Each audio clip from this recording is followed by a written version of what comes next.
అంటే ఈ మధ్య ఎక్కడో టెంపుల్స్ అవి తిరుగుతున్నట్టుగా చూశాను ఈ మధ్య. ఆయన సనాతన ధర్మం ఇవన్నీ అనేక అంశాల మీద ఎక్కువగా, హిందుత్వం మీద ఎక్కువ మాట్లాడుతున్నారు. ప్లస్ రెండు ఈ కర్ణాటక, ఈ తమిళనాడు ఈ టెంపుల్స్ కూడా ఎక్కువ తిరుగుతున్నట్టు చూసాను. టెంపుల్ విజిట్స్ అవి చూశాను, కానీ ఆయన పెద్దగా ఈ ప్రభుత్వం తాలూకా వ్యవహారాలు, ఈ పాలసీ ఇన్వాల్వ్మెంట్స్లో ఆయన పాత్ర ఎక్కడ నాకైతే కనబడట్లే.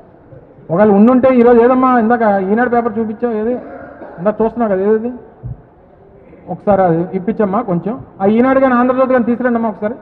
ఈ ఫోటోలు చూసిన తర్వాత ఎలక్షన్స్ ముందు ఈ ఫోటోలు ఏ రకంగా ఉండేవి? చంద్రబాబు నాయుడు గారి పక్కన పవన్ కళ్యాణ్ గారు ఉండేవారు. అసలు దానికంటే ముందు ప్రధానమంత్రి గారు ఉండేవారు. ఓ పక్కేమో చంద్రబాబు నాయుడు గారు, ఓ పక్కేమో పవన్ కళ్యాణ్ గారు ఉండేవారు. ఎన్నికలు అయిపోయి అధికారం వచ్చిన తర్వాత సంవత్సరాల తర్వాత పరిస్థితి చూడు ఒకసారి, ఒకసారి చూడు. ఒక మొహమే కనిపిస్తుంది. ముఖ్యమంత్రి గారు సకల శాఖ మంత్రి గారు పాపం పవన్ కళ్యాణ్ గారిని చొక్కం చేస్తారు. పాపం పవన్ కళ్యాణ్ గారు మోడీ గారు ఇద్దరు చొక్క అయిపోయారు. ఎవరికైనా కనిపిస్తున్నారా?